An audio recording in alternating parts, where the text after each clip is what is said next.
Jason, I have a question for you. Shoot. Where do you get used shrimp? Long John Silver's. At the prawn shop. What the hell are we doing? Like, what the hell? Were you Googling that earlier? No, that's a self-made one from somebody at my work that I really enjoy. So somebody at your work came up with that joke. Yeah, they also have how long does it take for a grandma to cross the street? Granny Smith apple. I don't know. A nanosecond. Well, if you talk to the average teenager of today and you ask them what it is about pop culture that they like, and the first thing they'll say is the beat. Get yourself addicted.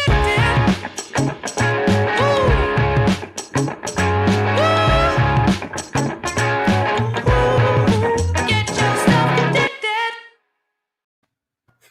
Welcome into the Pop Culture Pile Driver. I am Jason Rossi. You can follow me along on the Twitter machine at Jason D. Rossi. You can follow the show and the podcast and all the goodies along at Pop Culture PD. With me, as always, is my tag team partner right here in this podcast sphere. His name is Billy D. Billy D, what's going on? Hello. I'm really disappointed we're not doing The Boys Season 2. Unfortunately, that is on my tag team partner in the podcast sphere. But we are doing a movie that, we'll get to my thoughts on in a minute, but excited to talk about it nonetheless. So maybe, just maybe, for Season 3 of The Boys, you can catch up in that time, which is going to be about a year. And then we can do a review of the first 2 seasons, kind of get people's appetite wet for it.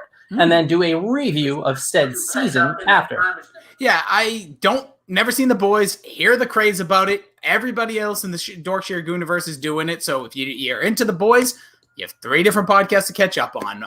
We'll definitely, but it's a show you said last week, you highly recommend I check out. You were gripped in the first 5 minutes. So it's something I definitely have on the dock. And I think once Halloween is passed and I kind of get back to my normal viewing habits outside of, 18 hours of wrestling, 19 and a half hours of horror movies, maybe I'll get back to some new TV shows. And The Office. I'm watching The Office. And go check out, obviously, all the podcasts. Change My Mind did it. Dork did it. Dork is going to do it. I think they go tonight. And I'm actually kind of curious what your Rossi's horrible take of the week is going to be. Usually they do it before this episode happens, so we can talk about it a little bit. I'm going to guess that it's Van Halen isn't going to be remembered for Eddie Van Halen. That would be my guess. Oh, I see. It's so funny. I could never tell. And like I said, I never want to think about it. That's up to those boys. It could be something I said. I mean, they've been going all around. Listen, my takes are so good recently. I'm just too relatable. I'm just too relatable, too likable. What can I say, right? At least my son kind of likes me. But this podcast here, which you are tuned into, just like the rest of the hashtag Dorkshire Gooniverse, you can follow us or like us. Please subscribe on iTunes, Spotify, Stitcher, wherever you listen to your podcast. Like we said, now Amazon Music has a podcast. So if you find yourself fancying the streaming over there, please check it out there. Google Podcasts, wherever you check it out. Also, make sure to follow us on social at Pop Culture PD. We're not the police, but hey, we couldn't fit Pop Culture Pile Driver on the handle. And also on Facebook as a part of the Dork Shared Gooniverse. Give it a like over on the old Facebook. Bill, this week, a lot going on, like there always is. We have a great topic today. We're going to be reviewing the movie Cabin in the Woods, which this is your first viewing. Can't wait to hear about that. But first, what's on your mind? Let's have you go first, because once again, I made a video for mine. I actually am going to double team, and I think we'll both talk about this, so I'm just going to hit the intro. This is Huey-Dooby-Doo. Where are you? We got some work to do now. I don't have any kids, as far as I know. Hubie Dooby Halloween was released on Netflix I think about a week ago now, or it might have been the week before. Either way, this movie has taken the Dorkshire Gooniverse by storm. We both, I'm assuming, listened to the hashtag Dork debate on it. And I will say it was my favorite. I always want you to listen to all the podcasts. Mac and Goo do amazing episodes. We'll tell you a little bit about what they did. I know we teased what they did, boys, but other stuff. Changed my mind, always bringing different topics and different things. Like, we're all a little different. But this Dork debate has been my favorite podcast of the year. I want to hate Davey because I loved this movie, and I want to hear all about your things. I really did. This movie entertained me through and through, put a big old smile on my face. I found myself, me and Keith had a lot of similar points. But then Davey made such good arguments for the reasons why he didn't like it. And his wife, by the way, forgot to mention, we are the official podcast of the hashtag Dorkshared versus Wives and your wife, listener. But I must say, like, Davey made such good points that No, he didn't. Oh, see, I thought he did. I wasn't mad at him. No, he didn't. The laziness. I love Davey, and I was very surprised he didn't like this movie because, again, I think we have some similar tastes. But I hated all of his points. And I really didn't think they were very good at all. It's just, I don't know. I want to choose my words carefully here, but I thought he was being a little bit of a stick in the mud about this movie, which was, again, Keith made the point, and I think it is the point to take home. This wasn't trying to be Citizen Kane. Kane. It was just what it was, and what it was I was smiling ear to ear the whole time. I found everything enjoyable about it. I mean, the boner donor, the shirts, everything. But I don't like a lot of the Adam Sandler goofy stuff. Like, I hate most of his goofy stuff. I would put, like, Don't Mess with the Zohan in the area where, like, I like it. And then, like, Jack and Jill and stuff like that is way, way below. All crap. This was embracing the cheese. You know, a lot of the times, I think Mac Magoo made the point a long time ago that Aquaman kind of leaned in a little bit to the cheese, but if they had leaned in more, it would have been a hell of a movie. He just embraced this the whole time. And if you're going to be nothing but fart jokes for 90 minutes, I loved it. I loved everything about this movie. It was just it was the best Netflix movie about Halloween that's ever been made.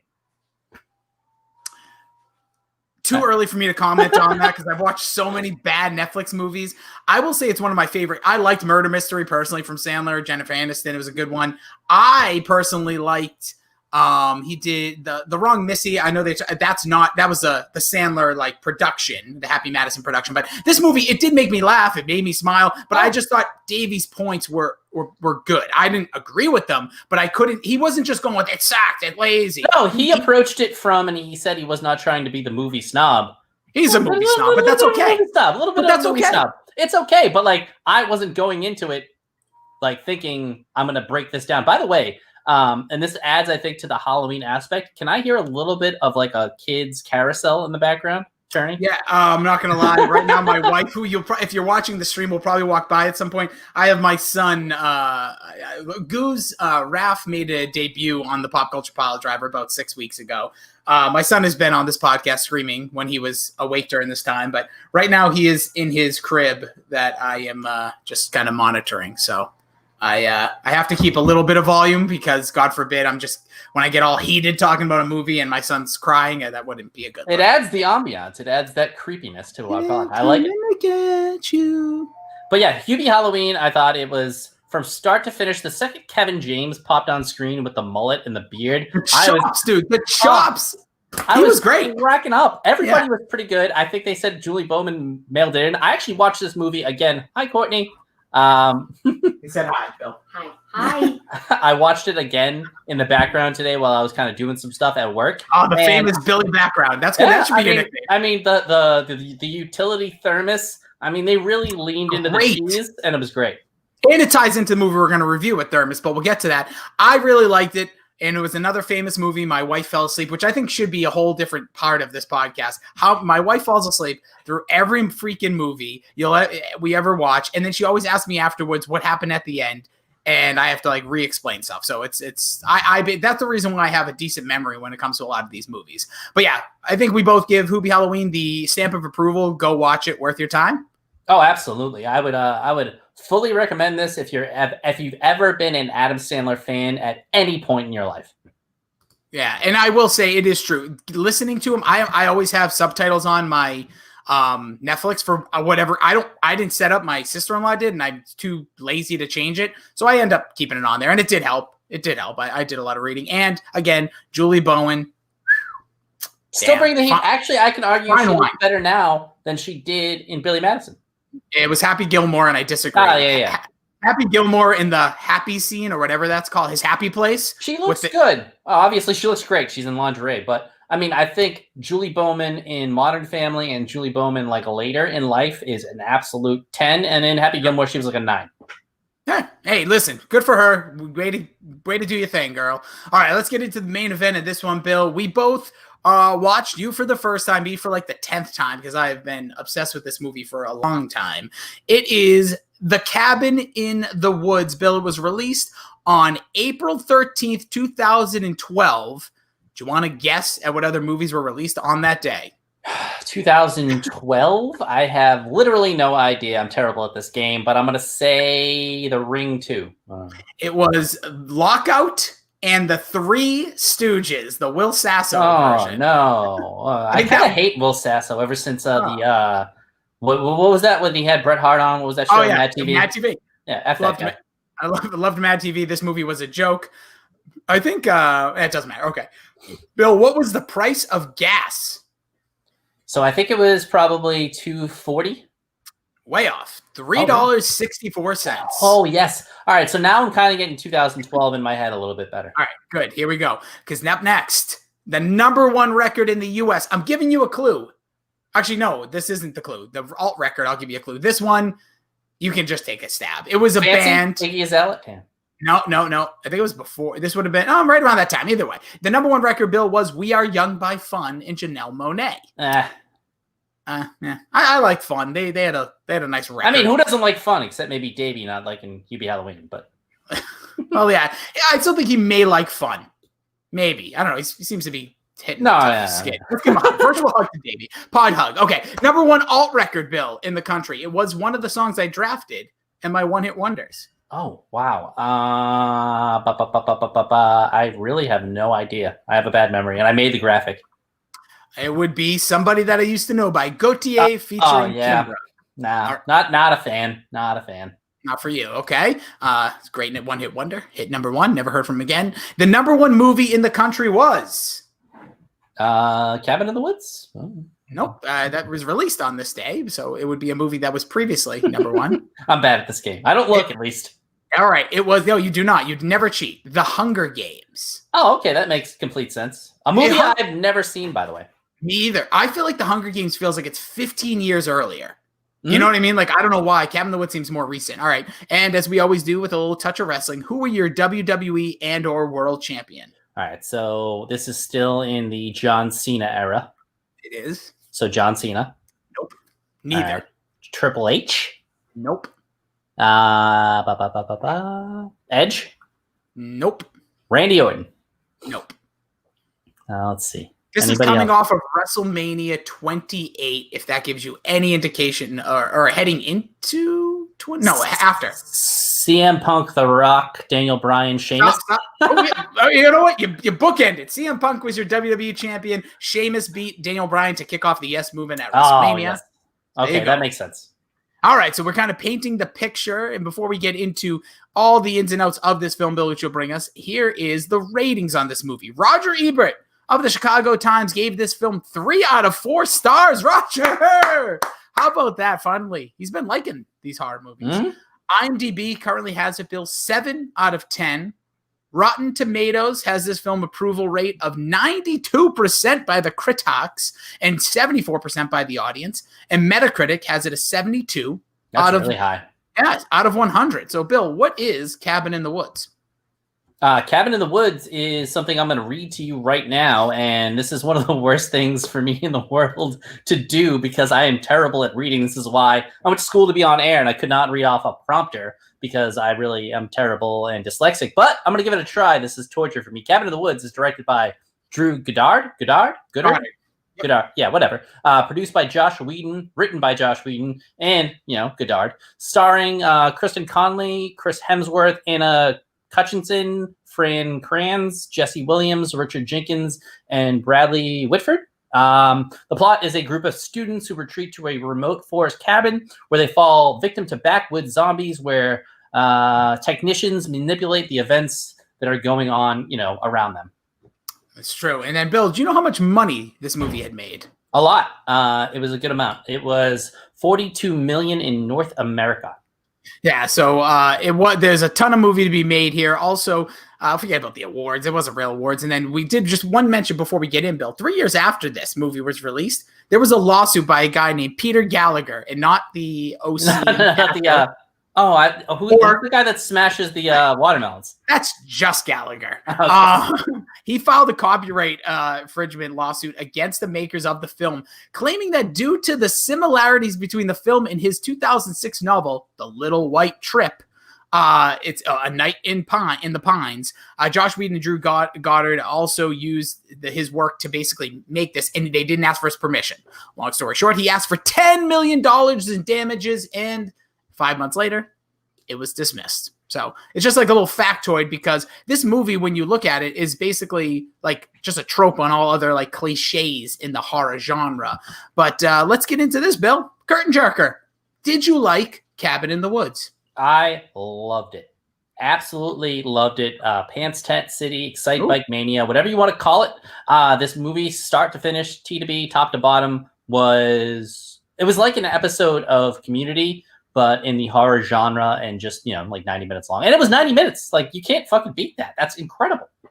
This movie smokes. So I've noticed we have given you softballs. This is not a horror movie. This is not scary in any sense. We gave you, so I gotta make you pee your pants before this month's over, but we'll talk about that. Nope. We're getting there. If I don't see you urinate your pants before the month is over, it's a failure.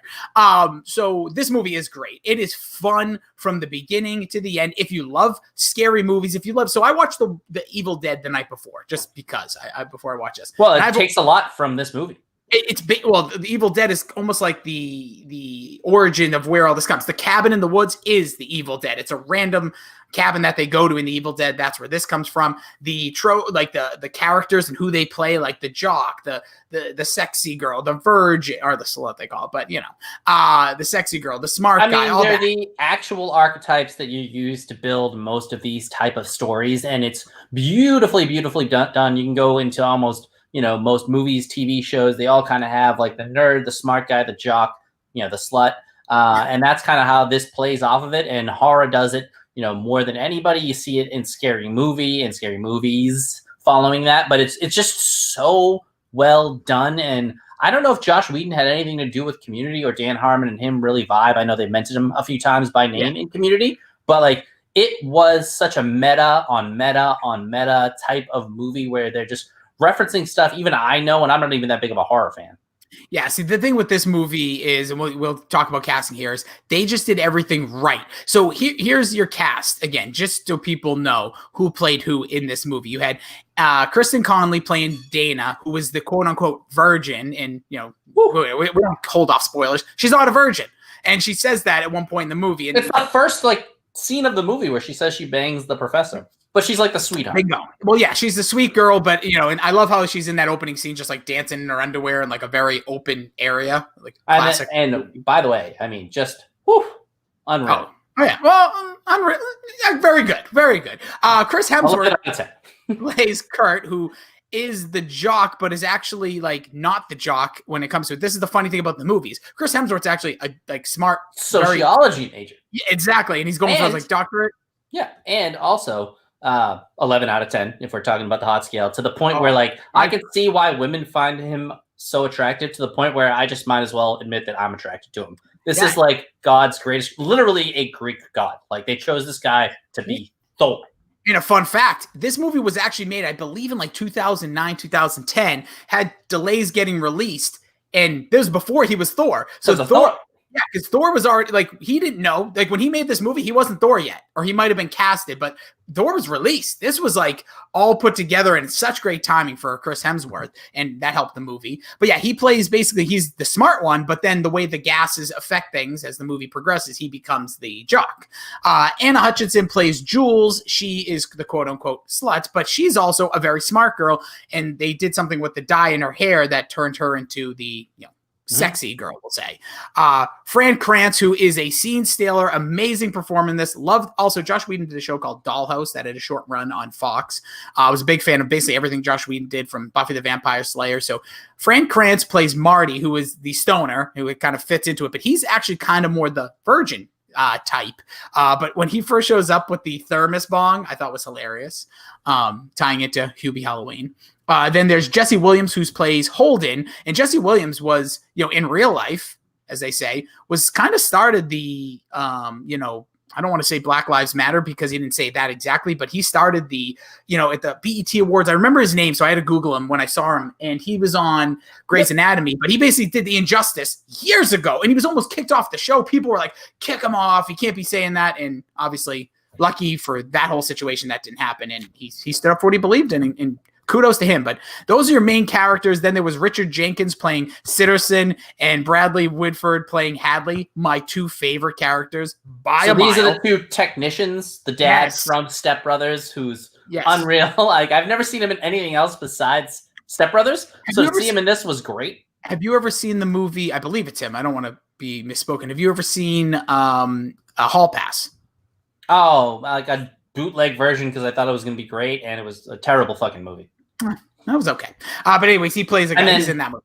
And then Eric from Billy Madison, who still part of that Happy Madison Connected Universe. So when I saw him, and he's also in Get Out, so he plays a great creepy guy in these type of movies. He's amazing, and he's so good in this. Those two, just like almost like the Stadler and Waldorf of this great, movie. yeah.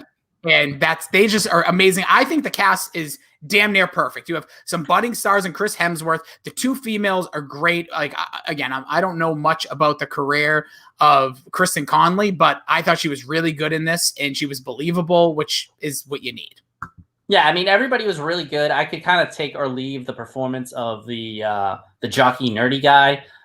He was okay, but I think he was supposed to be kind of just middle of the road in the movie anyways. So I think he played his part well. But yeah, I mean, really, really good stuff. I got a fun fact. So Fran Kranz, who plays the stoner, he is jacked, by the way. So if you ever Google him shirtless, he is ripped up, Bill. Like Carrot Top. You wouldn't expect it out of It's perfect example. And so in this movie, he wasn't playing the jock. Chris Hemsworth was. So if you notice, Fran Kranz throughout this entire movie has like 3 shirts on the entire movie. Mm-hmm. And they did that purposely to hide his physique, because from the time they casted him to the time this movie came out, when they filmed, he just got ripped. And they were like, yeah, we got to cover that up. So what a compliment to Mr. Kranz. Bill, up next, Speak and Spell. What did you think about the acting and or just basically acting and writing in this film? I thought it was some of the best writing in a horror movie I've ever seen. Some of the best writing I think you'll ever see. The way that they flipped it on you, because I think the metaphor, and I'm just assuming that we are the demons that they are appeasing. The audience is us. Like, we have to be satisfied by what you see. And, remember the days when you could just throw a girl into a volcano? That's one of the lines. That's them saying, how old do you think I am? That's one of the things where they're saying, like, remember when horror movies were easier? Then they're taking kind of like low road shots at all the tropes that they do, and they're kind of playing on the fact that they make stupid decisions in horror movies, and this is why they're making stupid decisions. Like, they actually have to influence it purposely. So I just thought that was unreal. Again, like, Community does this a lot with the stuff they do in each episode, kind of making it like a big tropey homage. And that's what this was. It was just one big homage to horror movies. And I don't even really like horror movies, but I understand the genre enough to know that this whole thing was kind of winking at it. Like, I've never seen any movie about like, oh, you don't want to go down that road over there when they stop for gas, but I know it from South Park, and I know that's from, what is it, Poltergeist or something? Whatever that is. But like, they do like the little things in each horror movie so well. And then when they call, a guy calls and they put him on speakerphone, he's like, am I on speakerphone? Like, that shit is so good. I love it. It's almost taken right from The Office, because I was recently watching the episode where Jan's on speakerphone and Michael can't get her off, and she's saying things that she doesn't want said out loud. And yeah, the guy at the Observer or whatever he's called from the gas station is like, I believe that the ancient ones demand a sacrifice. And they're like, am I still on speakerphone? No, you're not. And they just hang up. Great. But even like we're not the only ones watching this. They're talking directly to the audience. Like, we want to see, the TNA, like we do, and we're hoping to get it. And they kind of milked it a little bit, and they're literally talking directly to the audience.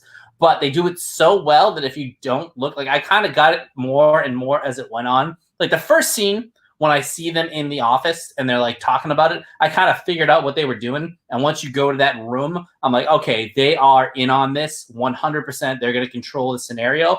I didn't think the deaths would be real, though. And the fact that they were made it so heavy and so perfect, and just, it was brilliant. It was absolutely brilliant.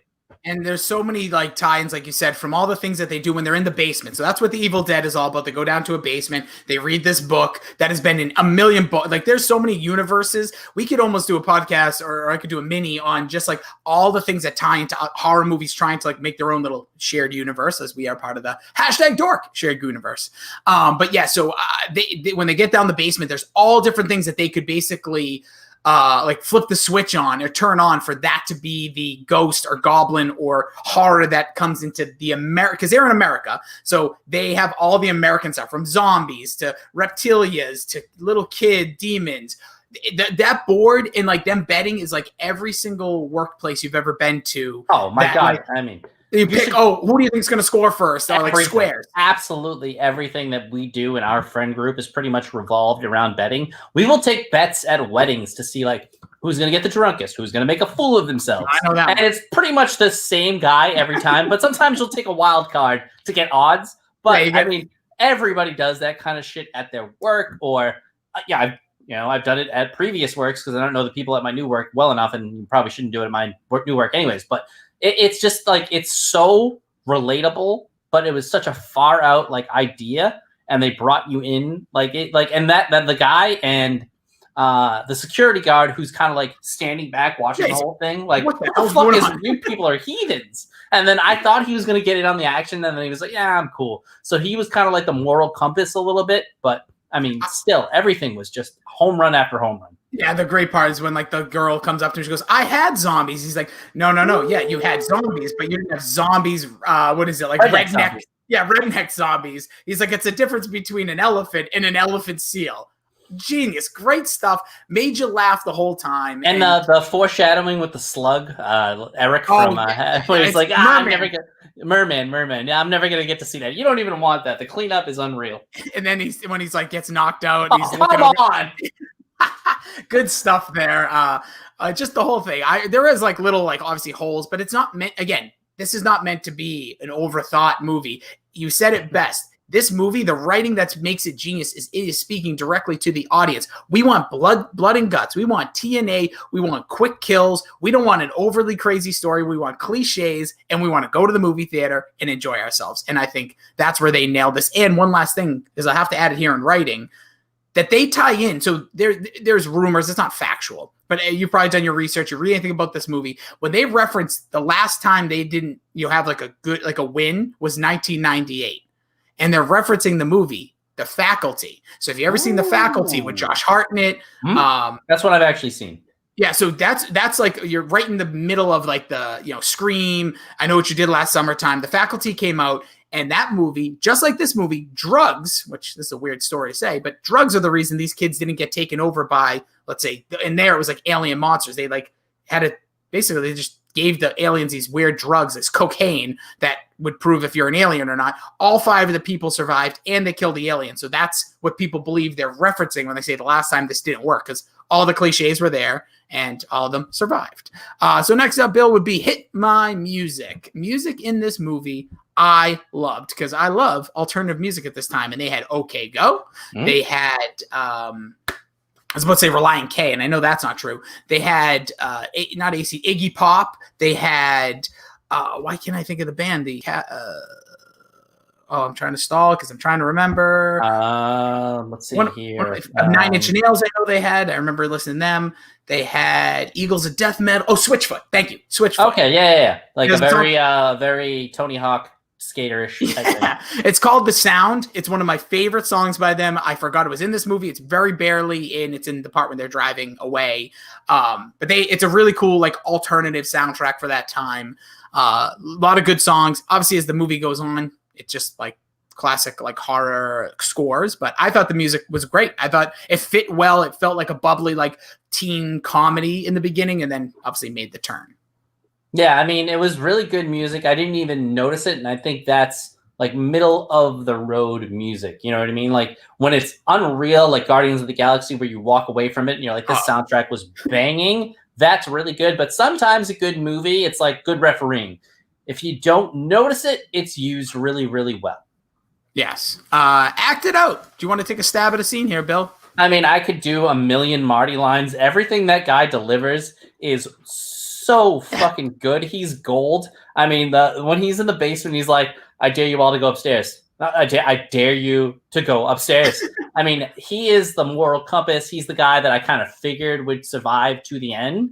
And when he did, I wasn't shocked. And that's another kind of tropey horror movie thing. If you see a guy that doesn't get killed like in front of you, then he's not really dead in a horror movie. And I thought they weave that in really well. And I mean, I can't like do the faces, and it's an audio podcast for the most part. I know we're live right now on video, but the faces they make when that red phone rings is fucking unreal.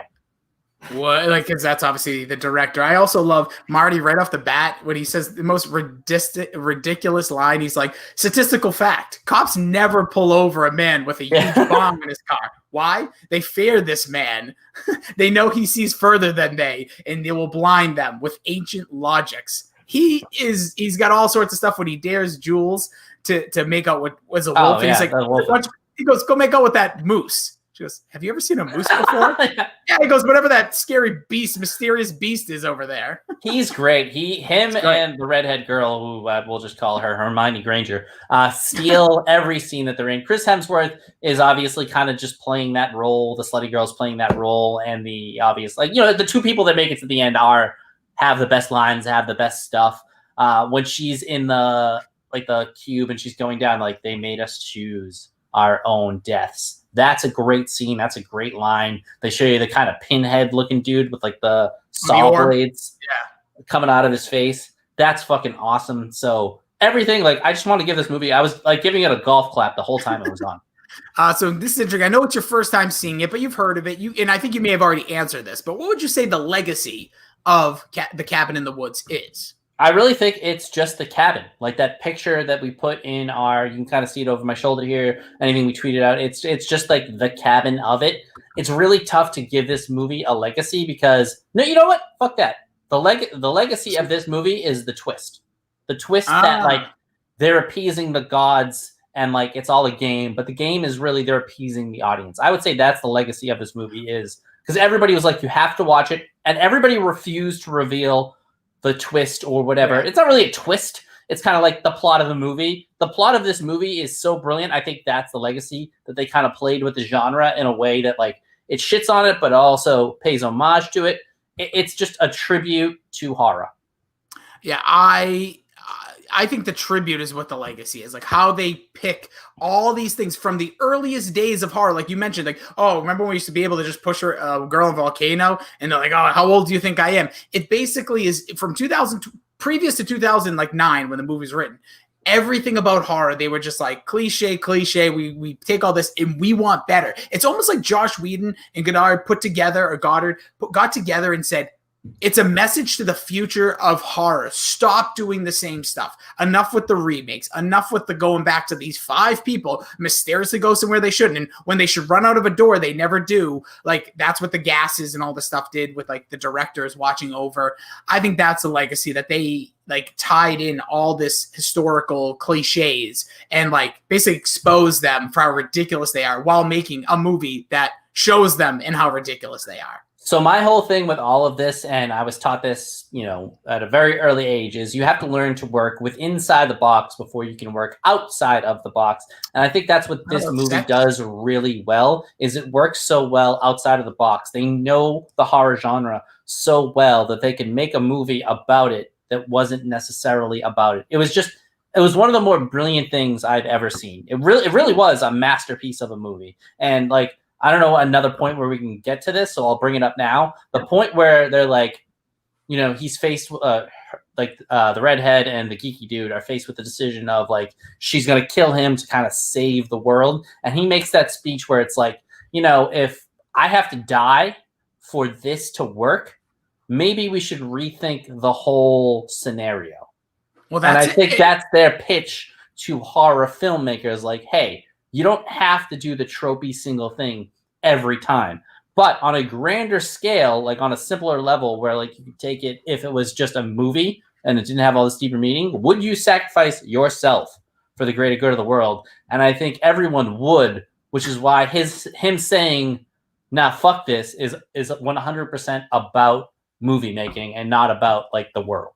I think, yeah, and the whole thing where he gets murdered earlier by one of the rednecks with that like crazy bear trap thing, which is crazy. That thing's awesome.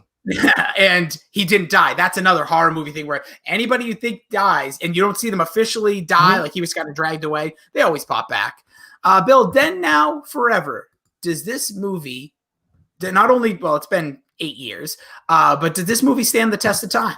Oh, 100%. I mean, I could watch this 10 years from now, and people are still going to make shitty, tropey Halloween movies. So this one 100% will stand the test of time because it's just an homage, first of all, and that kind of always works, and it's going back to other stuff. And then it's kind of like a satirical take on it as well. I think this is, I was blown away by how good, like literally blown away, because I don't like being scared. And there was some pretty good jump scares in this thing.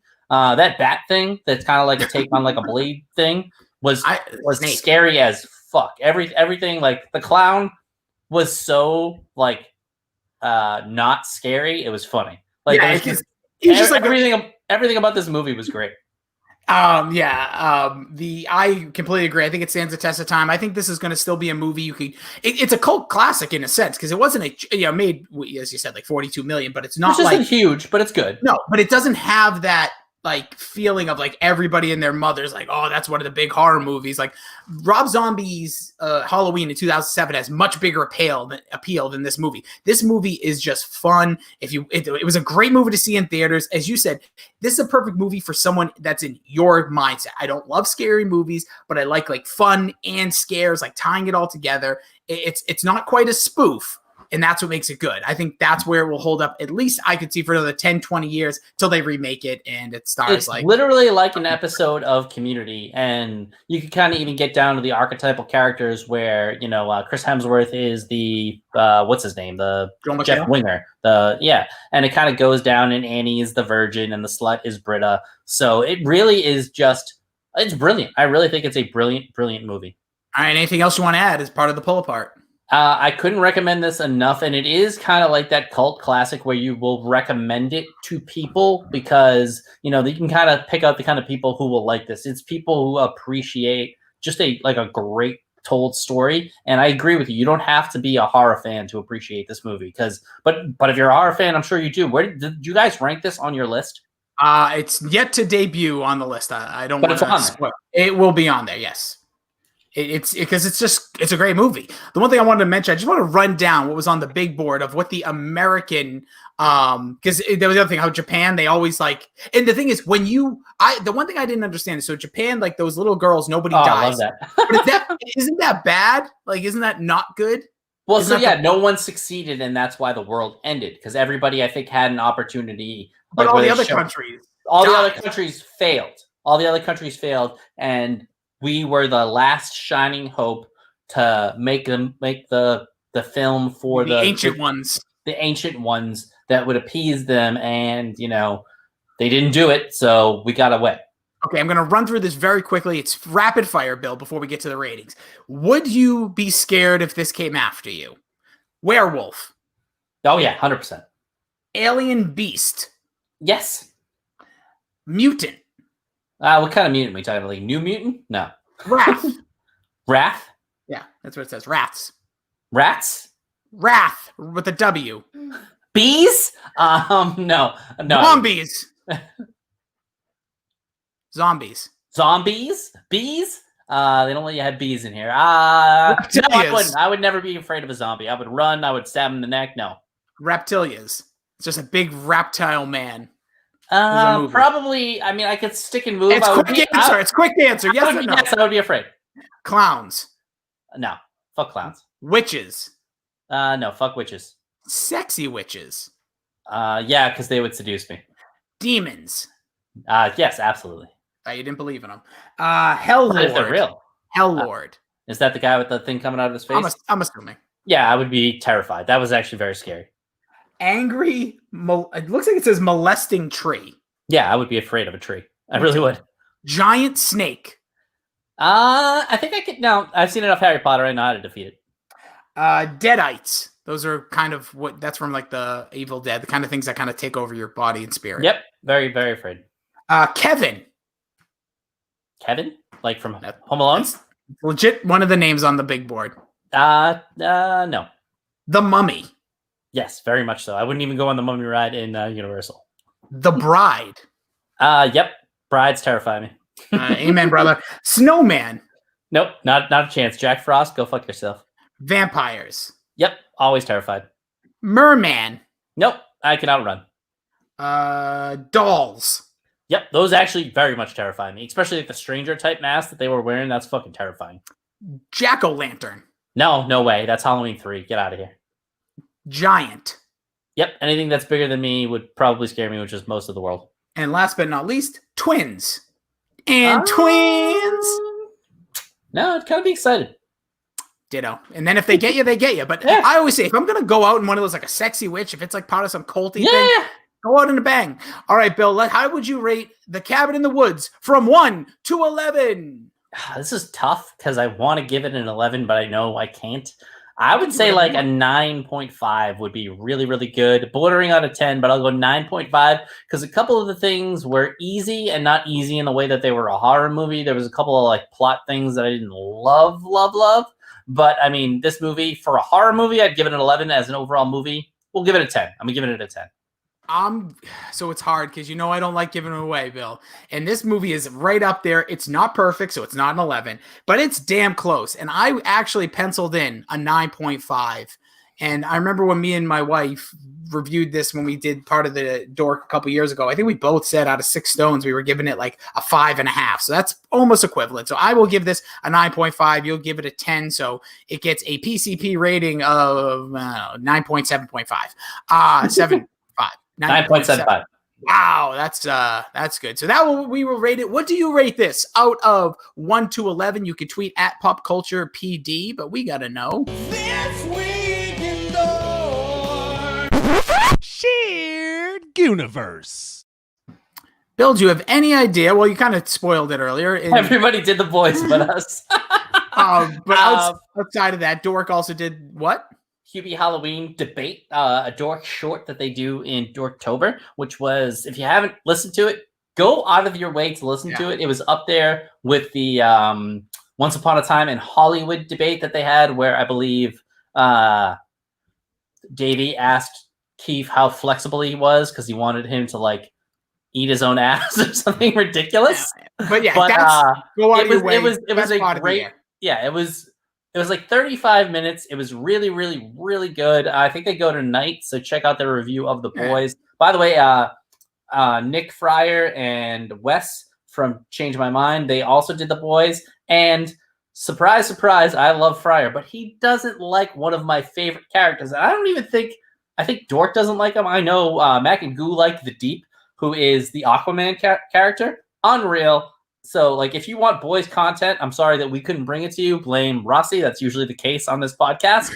But it was so good. All of the podcasts have been great thus far, and they all did them. So it's been a boys type of week.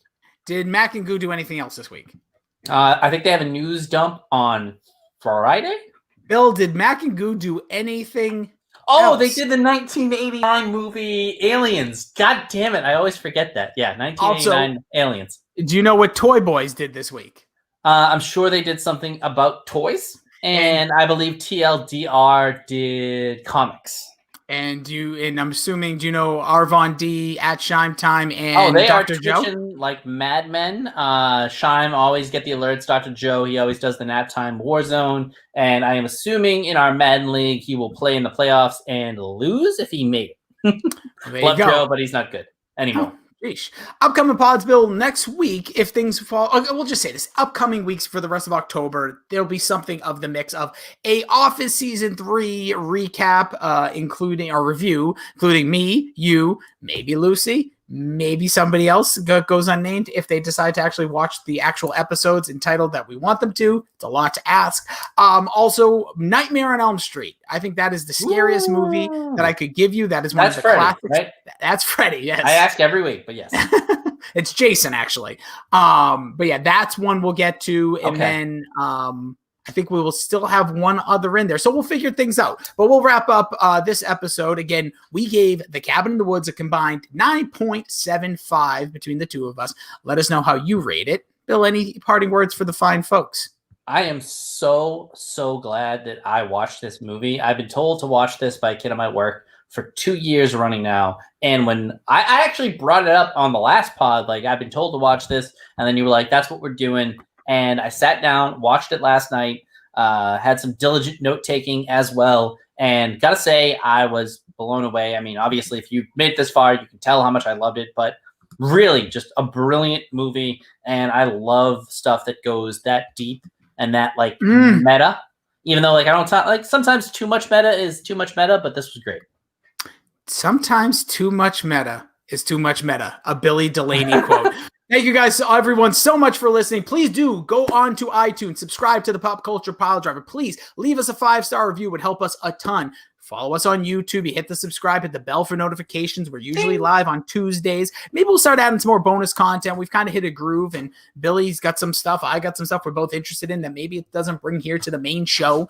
Also, if you listen to a podcast, wherever you listen to it, subscribe, tell a friend. Much appreciated. You all have yourself a wonderful week. Go watch The Cabin in the Woods. It is amazing. We will catch you all back here